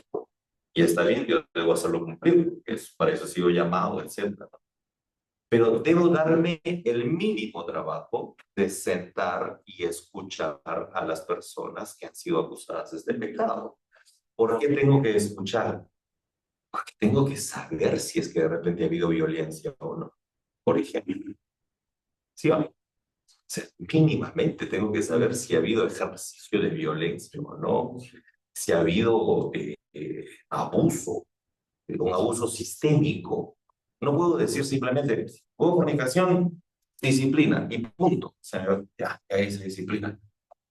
¿Qué pasa? ¿Qué pasa si es que estoy poniendo en disciplina a una chica que ha sido sometida a un sistema de abuso que ha llegado incluso a cometer un acto sexual forzado? O sea, ahí lo que estoy actuando no es siquiera como pastor, estoy actuando como criminal, porque estoy siendo cómplice de un proceso donde incluso pudo haber habido eso. ¿Qué es lo que estoy tratando de decirles? Hay dogmas, hay leyes, ¿tenemos que hacerlas cumplir? Sí, pero siempre tenemos que preguntar, siempre tenemos que ser reflexivos, siempre tenemos que tener la posibilidad de hacerle preguntas a la misma ley. ¿Me hago entender? Porque si no actúo de esa manera, estoy actuando con qué criterio? Fundamentalista. Las leyes también son buenas. Las leyes que, o sea, si no hay leyes en casa, todo se viene abajo. Pero antes de aplicar la ley, ¿qué tengo que hacer? Saber bien la situación. Saber bien la situación, ¿no? O sea, no le puedo mandar a mi hijo y decir, anda, compra pan con $5. Con $1. Anda, compra pan con $1. Y vuelve tu hijo y no ha traído el pan. Y tú ves, y dices, ¿qué te pedí? No. Oh, yo te mandé a que le compres pan. Y al pobrecito le robaron el $5 que tenía. ¿De qué estoy actuando? ¿Estoy actuando bajo la ley? Sí. ¿Estoy tratando de poner orden? Sí. ¿Pero estoy siendo reflexivo? No. Estoy actuando desde una perspectiva fundamentalista. ¿Ya? Por eso hay algo mayor. Jesucristo se preguntó, ¿a qué cosa es mayor? ¿La ley o la persona? ¿Para quién fue hecha la ley? Para las personas. Entonces hay que entender más. Es una cuestión así. Ok, mira, voy a avanzar. Hay dos formas peligrosas del fundamentalismo católico. Ya, vamos a ver, nos hemos extendido. Les dije que iba a ser un poco amplio. Hay dos formas peligrosas que en el catolicismo romano ha aparecido. En el catolicismo romano, los fundamentalismos aparecen primariamente cuando comienzan a hacer un énfasis excesivo al modelo institucional de la iglesia. O sea, cuando dicen, por ejemplo, que ser cristiano significa estar bajo la estructura jerárquica del magisterio. De tal modo que hay que defender no el Evangelio de Jesucristo, lo que hay que defender es el episcopado católico romano. Y cualquiera que se separa del episcopado católico romano, hereje.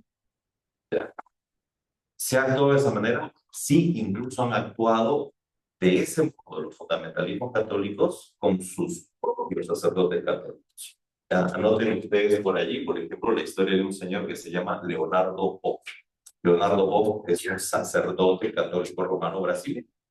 Este sacerdote católico romano brasileño comenzó a decir una cosa, comenzó a decir, ¿qué es iglesia? Iglesia es el magisterio. O sea, porque cuando, les voy a poner así algunas cosas rápidas, ¿no? Por ejemplo, cuando ustedes escuchan este término, hay crisis en la iglesia católica romana, inmediatamente pensamos que hay crisis en ¿quiénes?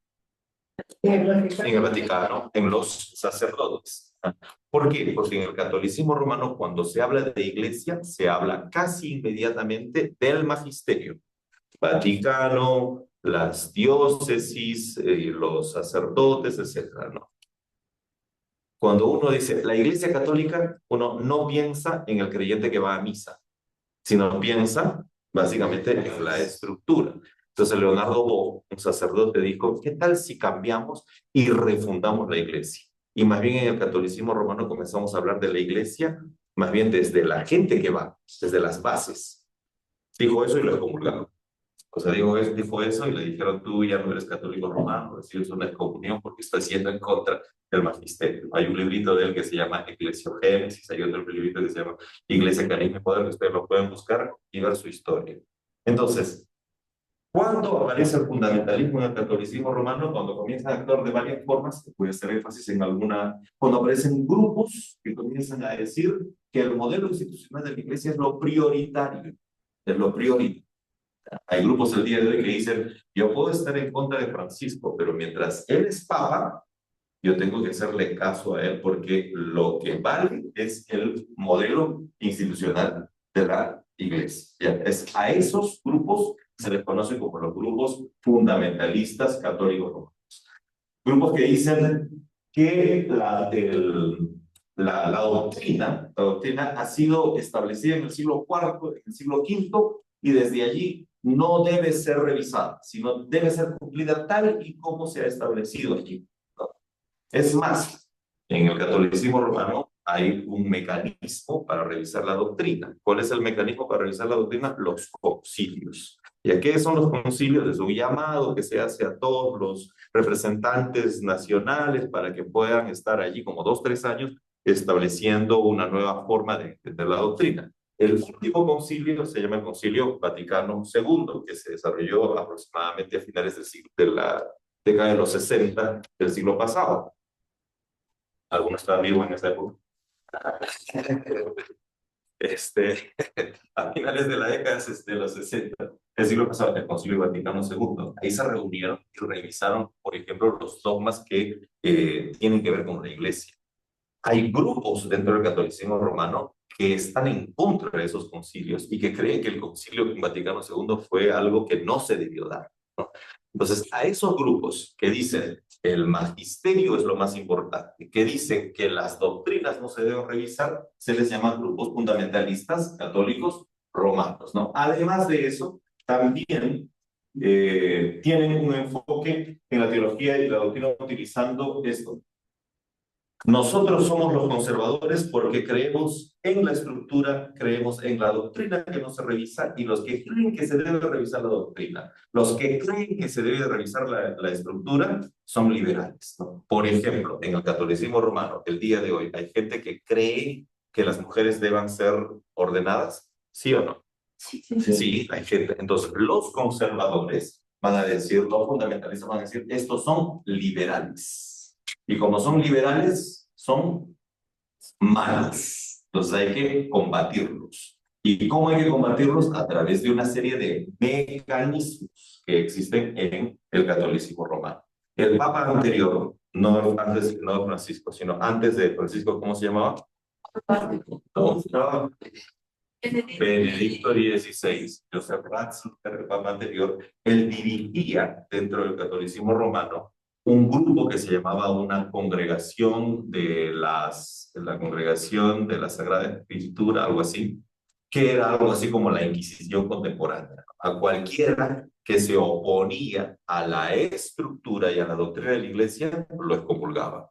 Él excomulgó, por ejemplo, a Leonardo Bobbio, que les hacía referencia. Entonces, ¿cómo se les llama a estos grupos que creen que no se deben oponer a las doctrinas del magisterio? Se llaman grupos fundamentalistas. ¿Ya ven? Estos grupos fundamentalistas católicos romanos tienen dos vertientes que aquí hay que más o menos distinguir. Hay grupos que se les reconoce como conservadores radicales y hay grupos de los cuales hay que tener un poco más de cuidado, que son grupos coercitivos y violentos. ¿Ya? Ok. Grupos conservadores radicales y grupos coercitivos y violentos.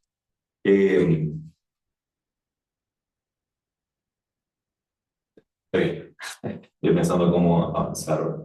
Los grupos conservadores. Vamos a hablar de los grupos conservadores radicales que hay en el catolicismo. Estos grupos conservadores que hay dentro del catolicismo romano se caracterizan porque defienden, nuevamente, lo que el magisterio tradicional ha establecido, ¿ya? Son grupos que han asumido que el catolicismo romano debe ser la única fuente promotora de incluso la forma de vida en Occidente. Ellos creen que el catolicismo romano fue quien estableció los criterios fundamentales para que nosotros podamos vivir. Por lo tanto, el catolicismo romano debe seguir siendo la fuente de la moral, la fuente del pensamiento, etcétera, de lo que se llama la cultura occidental. De partida, ellos creen que la cultura occidental es la única válida, ¿no? Porque las demás culturas son culturas salvajes. En todo caso, la cultura occidental es la que sirve. Y en la cultura occidental, quien sirvió de base para la conformación de la estructura de la cultura occidental es el catolicismo romano. Por lo tanto, no hay que ir en contra del catolicismo romano ni de sus principios, ¿no? ¿Qué principios se establecieron desde la moral católico romana, por ejemplo? Bueno, voy a poner así algunos criterios, ¿no? Ustedes saben, y bueno, estamos nosotros también en esa misma línea, y bien, muy bien. Nosotros creemos en que las familias, o sea, la familia está conformada por Ok.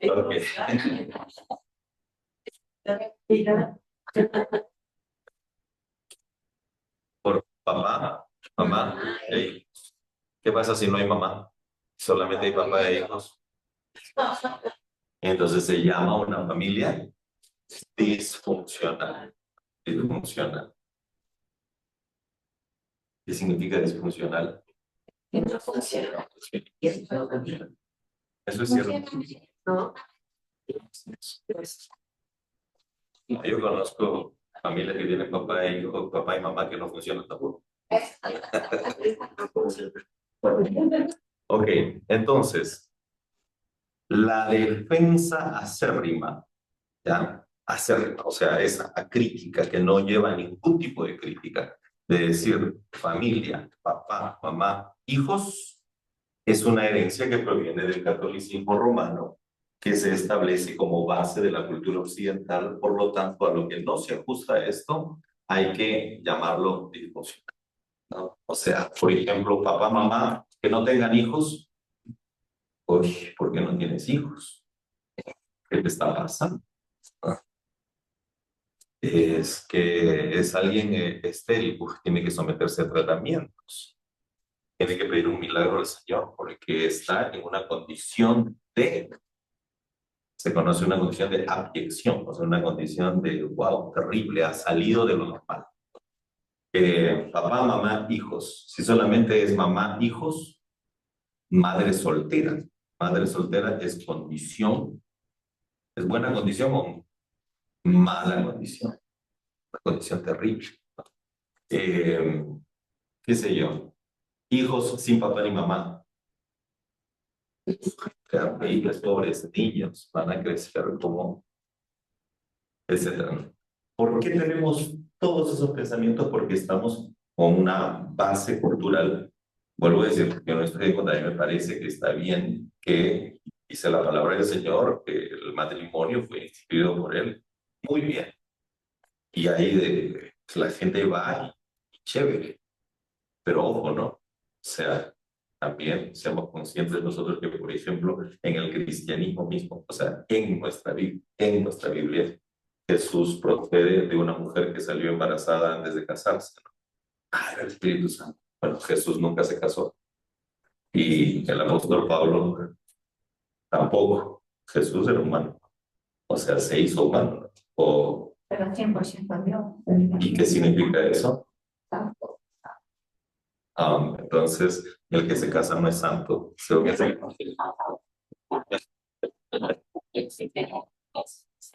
Fíjate, ¿qué? ¿Qué no puede, que alguien, que el casarse es algo que transgrede la santidad? Que viene lo que usted acaba de decir. ¿Qué hay con los que ahora el matrimonio igualitario del mismo género Claro. forman las familias? Eso hay mucha defensa. Ujú. O sea, ¿cómo deberíamos nosotros ver eso? Usted acaba de decir que no podemos ser tan... Y está bien. Y está bien que de repente nosotros también pongamos nuestros puntos y nuestros criterios frente a formas que hemos entendido que son formas de corrupción de la familia como tal. Pero el problema no está en eso. O sea, para mí el problema no está en oponerse al matrimonio igualitario, que bien podemos hacerlo porque obviamente entendemos eso desde nuestros criterios que hay en la Biblia. El problema es que utilizamos ese criterio ¿para qué? Para incluso denostar o maltratar a otras formas familiares. O sea, para ser un poco más claros, decir, por ejemplo, ya, yo me opongo al matrimonio igualitario, por lo tanto defiendo el modelo natural del matrimonio, de la familia que es papá, mamá e hijos. Yo digo, bueno, está bien que te opongas, pero decir que defiendes que la familia natural está conformada solamente por eso es ir en contra, vuelvo a decir, de familias que están conformadas por madre e hijos, por ejemplo. O sea, no es natural. No es natural la familia conformada por abuelas y nietos. No es natural. Entonces, vuelvo a decir, no sé si me hago entender. puedo yo decir, ok, me opongo al matrimonio, como tú dices, igualitario. Tengo razones, etcétera. Muy bien. Pero para oponerme, tengo que decir, me opongo porque yo considero que la única forma de familia es la de mamá, papá e hijos.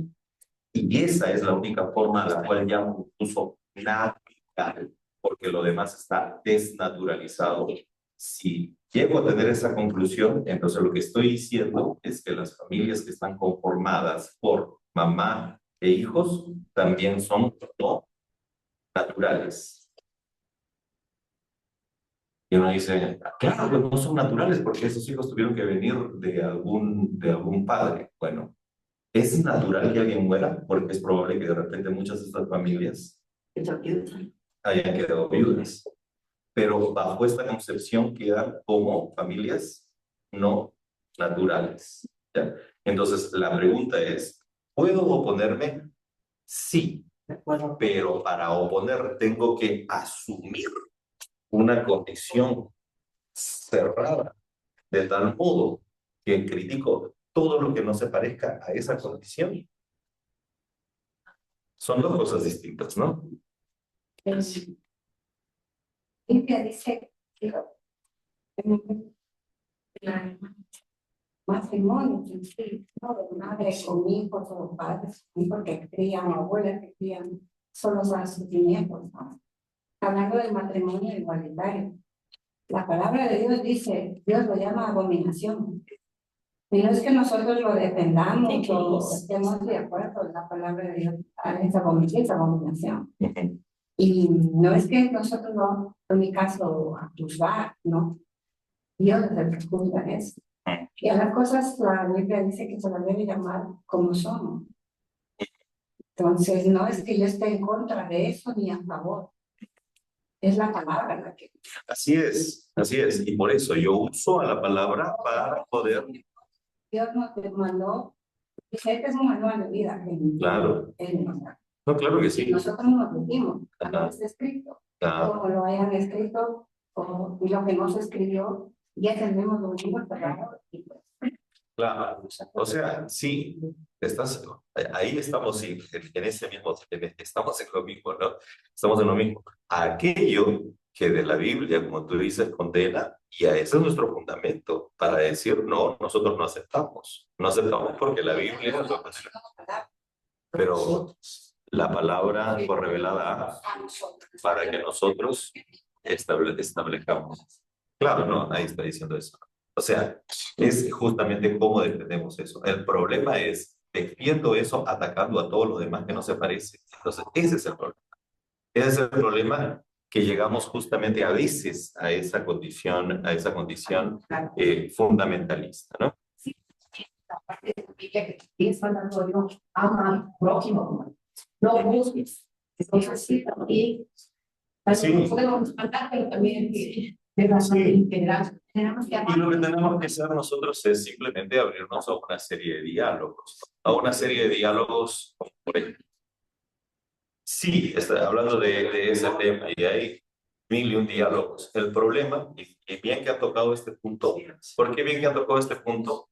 Porque, chicas, porque los fundamentalismos del día de hoy, uno de los caballitos de batalla es justamente la oposición a estas formas de matrimonio no normativas, ¿no? Que son las formas que se llaman matrimonios igualitarios. Está bien, claro, está bien. El problema, como vuelvo a decir, no es solamente la oposición a ese tipo de normas y leyes, sino es la actitud fundamentalista que se toma para defender estas formas que hay. ¿Qué es una actitud fundamentalista? Es nuevamente no lo que yo les digo, es decir, no, nosotros estamos solamente bajo esta configuración de lo que significa familia. Bueno, ahí habría que repensar y habría que releer mucho también del texto bíblico, ¿no? Releer mucho del tema de las conformaciones familiares, ¿no? En la Biblia hay 1001 conformaciones familiares, ¿ya? Qué sé yo, hay viudas, hay distintas, que tendríamos que, como vuelvo a decir, el mismo caso de Jesús y del apóstol Pablo, por ejemplo, los dos principales propulsores de la fe cristiana. Ahora, pero no solamente eso, no solamente eso, sino también hay otras cosas más que vienen adscritas a eso, que se nos va a faltar el tiempo para poder seguir reflexionando. Pero lo que quiero que quede bien sentado es, nos oponemos a esas formas, pero nuestra oposición tiene que ser una oposición que también se abra constantemente al diálogo, al diálogo. Va a ser tajante. Sí, solo un último ejemplo que los dejo. Si es sobre esto ya no, porque necesitamos avanzar en otras cosas, pero un último ejemplo que solamente tendríamos nosotros que seguir repensando, ¿no? Que seguir repensando. Ok, está bien, nosotros no aceptamos para nada, por ejemplo, que exista lo que tú llamas el matrimonio igualitario. Pues no es bíblico, como dice Maritza. Pues claro, está ahí establecido. ¿Qué significa eso? Que si dos personas, varones, vamos a decirlo, se han unido y viven juntos y tienen una empresa juntos y muere uno de ellos, la empresa debe pasar a los padres del que murió y no quedarse nada el otro que vivía con él. O sea, eso significa. ¿Me hago entender lo que estoy diciendo? Entonces, hay otra arista, la que uno hay que conversar. ¿Ya? ¿Me hago entender? Ok. Entonces, no significa, proclamemos el matrimonio, no, sino que hay otras cosas que hay que conversar. ¿Por qué les digo esto? Porque una actitud fundamentalista es no converso, no hay más que conversar. Pero una actitud crítica y abierta es, ok, hay que conversar sobre algunas otras cosas, ¿no? Lo mismo, yo digo, nadie que sea cristiano puede estar a favor del aborto. O sea, no podemos estar a favor del aborto. Esa es una cuestión allí, hay que defenderlo. Ahora, eso significa que hay que avalar que solamente la mujer sea la criminal. ¿Me hago entender? Bueno, las leyes están así. Las leyes dicen que solo la mujer es la criminal. Ahora, ¿eso significa que soy un pro-abortista? No. ¿Me hago entender? Sí. Entonces, ¿qué es? Defender la fe es una cosa bien clara. O sea, la palabra dice, como bien dice Maritza, no te asustarás. Porque tampoco no dice, no aparece bien claro, porque en la palabra no aparece en el texto bíblico no aparece la palabra matrimonio, por cierto. Es otras formas había de unión en aquel entonces, ¿no? Es bien claro ahí lo que dice. Pero eso nos debe llevar a una actitud que nos haga, como dice, por ejemplo, Mónica, odiar, rechazar de una manera recalcitrante a cualquier forma de diálogo, lo que sea. No, porque si no caemos en lo que caen estos grupos peligrosos. Grupos peligrosos que, en todo caso, entran en ese tipo de posiciones. ¿Ya? Sí, María. Pero mi pregunta era, Alberto, lo que pasa es que a mí me pasó un caso muy... yo siempre compro hoteles, había un chico que me vendía siempre, y un día que yo venía, subí a mi casa y yo estaba viviendo cerca de mi casa, y pues yo estaba de espaldas y me saluda y me dice, buenos días, señor, ¿cómo está? Me dio la vuelta y le veo transformado, o sea, como que, y yo me quedé así y le digo, ¿y ahora, mijo? ¿Cómo te llamas? ¿Cómo te digo? Te digo mijo o te digo mija. Me dice, no. Entonces yo le empecé a ver la palabra y todo así. Y me dijo que de ahí de la muerte de mi madre, yo me transformé. Esa es una transformación. O sea, y a mí me impactó de una manera que se me estremeció el corazón de ver un muchacho muy bien y verte transformado. O sea, a mí me cambió. Y me duele hasta ahora, porque siempre estoy hablando con él y dice, ya no puedo hacer nada porque ya se ha operado, ya. Total. O sea, y es a mí, o sea, cada que le veo a mí me duele. Claro. Y porque no tienes mamá, se transformó y le digo, pero no te va a cambiar el dolor. O sea, vas a seguir con ese dolor. porque no quiero cambiar la vida. Claro. Pero Sí, sí. está bien. Y ahí en todo caso lo que diría es, sigue orando, ¿no? Orando por él. No, sí. Sigue, sigue pensando, sigue pensando que esa persona no se resume solamente en cambio de sexo y es lo único que va a venir a la mente cada vez que lo veo. Y yo conversé con mis hijas y cuando se lo dejan, es cuestión de, si él quiso cambiarse, pero sí está bien, o sea, si él quiso cambiar, pero no sabe a dónde va, o sea, se entendió. Oye, debo avanzar porque ya me tengo que ir. ¿Qué grupos son grupos conservadores? Por ejemplo, está el grupo Tradición, Familia y Propiedad, creado por un brasileño que defiende de manera bastante conservadora ciertos criterios católicos romanos. Está bien el movimiento de los neoconservadores radicales, hay varios, el camino neocatecumenal, etc. Los menciono, ustedes pueden buscar luego qué son estos, pero a donde quiero llegar, y si no quiero irme sin esto, es más bien llegar a esto, a las formas peligrosas. ¿Qué son las formas peligrosas? Son grupos coercitivos que hay dentro del catolicismo. Que son grupos coercitivos no solamente son conservadores, sino que forman cofradías, siguen sistemas de educación, de aprendizaje, ¿no? Muy sectarios, que llevan incluso a la violencia como por ejemplo la normalización de los abusos, abusos hasta sexuales, formas coercitivas en las cuales, por ejemplo, se explota a las personas. Hace poco, por ejemplo, hay una denuncia de casi 43 argentinos ex miembros del Opus Dei, ¿no? Que han trabajado sin recibir ningún tipo de remuneración, seguro social, nada, nada durante muchos, muchos años, ¿no? Todo bajo los criterios de voluntariado, el nombre de Dios, etcétera, ¿no? Existen fanatismos que son muy, muy fuertes. Y ojo, el tema del catolicismo romano y sus grupos fundamentalistas que operan de manera coercitiva tienen una cuestión bastante común. ¿Y cuál es la cuestión común? Las sectas en otras religiones por lo general se instalan en los sectores empobrecidos de la sociedad, de tal modo que como son más vulnerables, son más fáciles de fanatizar, pero en el catolicismo romano opera de manera distinta. Los grupos coercitivos por lo general son grupos que se instalan más bien en sectores medios y altos de la sociedad, porque lo que buscan es de alguna manera tomar el control de las sociedades, de los países, ¿no?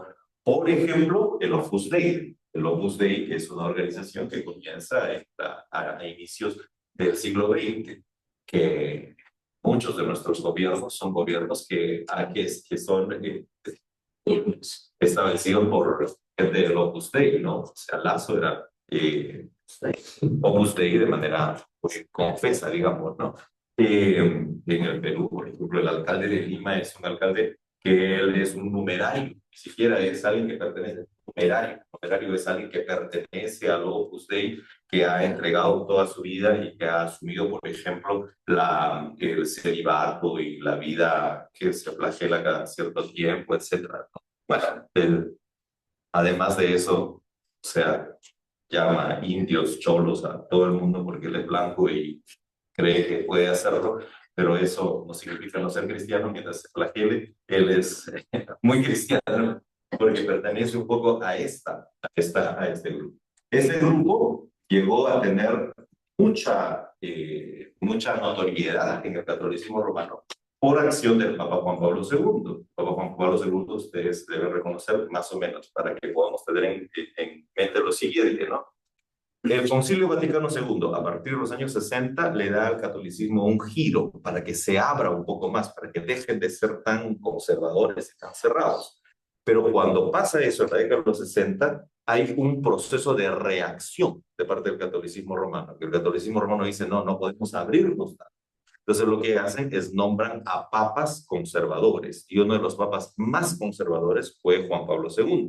Juan Pablo II fue un papa que no quería tener ningún tipo de diálogo, por ejemplo, con los protestantes, a quienes les llamó herejes y hermanos completamente separados y perdidos, cuestiones como esas, ¿no? Luego, Ratzinger, Ratzinger o Benedicto XVI también fue un papa muy conservador. ¿Qué pasó con el conservadurismo? El conservadurismo llevó a la Iglesia Católica Romana a paliarse, porque ya nadie quiere ser católico romano en Europa, por ejemplo, ¿no? Entonces, ¿qué es lo que tuvieron que hacer? Elegir a un papa mucho más abierto, ¿no? Y por eso eligen a quién? A Francisco. Ahora que se ha muerto, entonces están en la pregunta, ¿qué haremos? ¿Seguiremos en la línea de Francisco o volveremos al conservadurismo? ¿No? Entonces están ahora en esa decisión. Bueno, está bien, yo les estoy contando lo que ahora les estoy diciendo qué es lo que tenemos, por qué tenemos que votar. ¿Por qué les digo esto? Porque justamente en medio del gobierno conservador de Juan Pablo II se nombra al Opus Dei como prelatura. ¿Qué cosa es prelatura? Prelatura es algo así como una iglesia dentro de la iglesia. O sea, el Opus Dei puede nombrar sus propios sacerdotes, el Opus Dei puede tener, digamos, toda una estructura eclesial, incluso sin pertenecer a una diócesis. O sea, no pertenecen, digamos, a la diócesis de Ecuador, etcétera, de Quito, ¿no? No, no, no.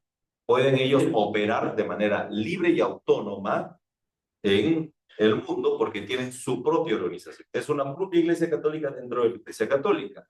No es, digamos así, muy extensa, debe tener casi unos, que sea, 60,000 a 90,000 miembros, pero casi todos sus miembros son personas muy ricas. ¿Por qué? Porque lo que se busca son personas que puedan participar del control político y económico de la sociedad. ¿Ya? Entonces a eso se le llama el Opus Dei. Ustedes pueden buscar ahí muchos. Hay uno en especial, en particular, que yo les recomiendo, que está en este canal de YouTube, que es de W, no sé si ustedes lo quieren, sería bueno que vean de W.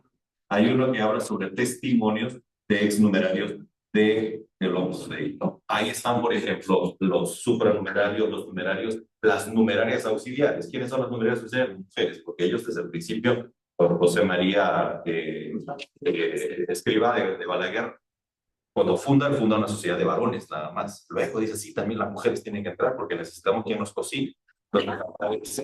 Las numerarias. ¿Quiénes son las numerarias? Son justamente las mujeres que se dedican a la atención doméstica de estos grupos de varones. Son dueños de muchos colegios, de muchas universidades, y vuelvo a decir, están operando en nuestra sociedad pues, de distintas maneras. En el Perú se levantó en la década de los 70 un grupo que se llama el Sodalicio de Vida Cristiana, que tiene colegios y que no solamente tiene colegios, sino que juntó un montón de gente rica para poder incluso operar comprando muchas propiedades, más bien expropiando propiedades bajo una cuestión. Ustedes recuerden que el catolicismo romano todavía mantiene lo que se llama el concordato, que es el concordato privilegios en el Estado. ¿Qué privilegios tienen el Estado? Pues no pagan impuestos, por ejemplo, ¿no? O sea, no hay ningún cobro de impuestos, de nada, por nada. Entonces, bajo esa lógica, lo que hicieron fue apropiarse de muchas tierras, etcétera, ¿no?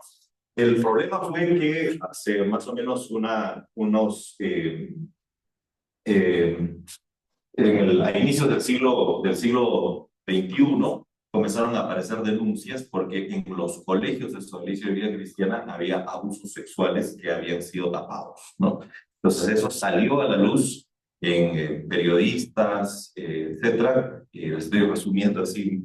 Hay un libro que se llama Monjes o Soldados, que recomiendo también, donde hay testimonios de lo que pasó en el Sodalicio de Vida Cristiana, de tal modo que llegan las denuncias al Vaticano. Antes, en la década de los 80, llegan las primeras denuncias, pero esas son tapadas, ¿no? ¿Por qué? Porque Juan Pablo II también había autorizado la fundación del sodalicio. Luego, con Benedicto, hay más denuncias, no se dice nada. Recién con Francisco estas denuncias al fin son, digamos, expuestas, que justamente el mes pasado llegó al cierre del sodalicio de Vida Cristiana, y además de eso se dijo que no tiene carisma. O sea, ¿qué significa que no tiene carisma? Que nunca fue fundada bajo la guianza del Espíritu Santo. Y por lo tanto, este grupo debe quedar completamente desarticulado. Ha quedado completamente desarticulado, pero ¿qué es lo que pasa? Ahora no saben qué hacer con tantas propiedades que ellos tienen. Cementerios, universidades, etcétera, ¿no? ¿Por qué? Porque han operado bajo este sistema del concordato que pasa en muchos países. El último caso que ustedes seguramente conocen es el caso de los legionarios de Cristo. El caso de los legionarios de Cristo, miren, busquen qué hay allí acerca de esto. Los Legionarios de Cristo fue fundado por Marcial Maciel. Marcial Maciel, yo diría, es uno de los criminales más grandes que ha existido en el siglo XX. Se ha violado a más de 60, 70 niños, dicen que puede llegar a más de 100 niños realmente. Y como los Legionarios de Cristo era una institución también fundamentalista, conservadora, partidaria de todo este conservadurismo cerrado, es sumamente curioso porque se defiende y dice, nosotros somos los defensores de la familia. Violamos niños, pero somos defensores de la familia. O sea, esa es una forma como se opera de alguna manera desde estos fundamentalismos. Entonces, lo que ha pasado con él fue que murió sin ser imputado, sin ser acusado. Se murió básicamente sin pagar su pena, ¿no? Pero los legionarios de Cristo siguen funcionando hasta el día de hoy. ¿Por qué siguen funcionando hasta el día de hoy? Porque quizás esta sea la institución que más plata recauda para el catolicismo romano. Entonces hay que seguir manteniendo el sistema de recaudación, que es un sistema de recaudación que acontece nuevamente, universidades, colegios, etc., ¿no? A estos grupos, las leyes de las naciones, de los países donde están asentados, los consideran ya grupos sectarios. ¿Por qué son grupos sectarios? Porque son coercitivos. ¿Qué significa que son coercitivos? Tienen líderes, el líder pone la regla y nadie puede reclamar, incluso aunque hay abusos. Los abusos aparecen, pero de manera muy clandestina, y la mayoría de los abusos que han surgido en estos tres grupos, por lo menos que les estoy presentando, han aparecido muchos años después de haber sido cometidos. En el catolicismo romano, insisto aquí, en el catolicismo romano, estos grupos funcionan de manera distinta. De manera distinta de que los grupos sectarios que nosotros usualmente conocemos es de un líder carismático que junta a un grupo de gente muy humilde que los somete y les hace y los fanatiza, ¿no? Aquí no. Aquí estos operan bajo el marco de la institucionalidad. Es la institución quien les autoriza. ¿Por qué? Porque ellos tienen, como vuelvo a decir, un criterio claro. Necesitamos tomar el mundo. ¿Y qué necesitamos para tomar el mundo? Tener líderes. ¿Y qué significa tener líderes? Juntar a gente de plata. Y para eso, ¿qué vamos a hacer? Comenzar a convocarlos desde que son niños. Colegios. Empecemos por los colegios. Los colegios, ahí empiezan toda una serie de formación bastante radical que al fin hace que puedan operar, vuelvo a decir, en sectores de poder dentro no solo de la iglesia, sino también dentro de la sociedad. Quizás ahí radica el peligro, y quizás lo que estamos hablando aquí con ustedes para decir que estos grupos son peligrosos es porque incluso pueden influenciar en el control de la sociedad misma. ¿Ya? Por eso siempre tenemos que ser muy críticos y muy cuidadosos. Muy cuidadosos cada vez que nosotros respondemos a cualquier tipo de convocatoria, simplemente porque nos gusta estar en... Bueno, de lo que yo veo, sobre todo lo que hemos visto sobre el fundamentalismo, yo creo que son formas de organizarse que lo único que hacen es dividir y también sojuzgar o adoctrinar o tal vez llevar por un lado, por otro lado, cada quien a su forma de pensamiento. Yo más bien pienso que son manipulaciones humanas en donde tratan de hacer ver un pensamiento radical de su forma de pensamiento, de lo que crees. Y yo creo que todo eso se aleja de Dios, se aleja de Cristo, porque Cristo en ningún momento vino a hacernos ver de esa manera. Porque como usted mismo nombró aquí en este pasaje de Juan 8, dice claramente: si se mantienen fieles a mis palabras, serán realmente mis discípulos y conocerán la verdad y la verdad los hará libres.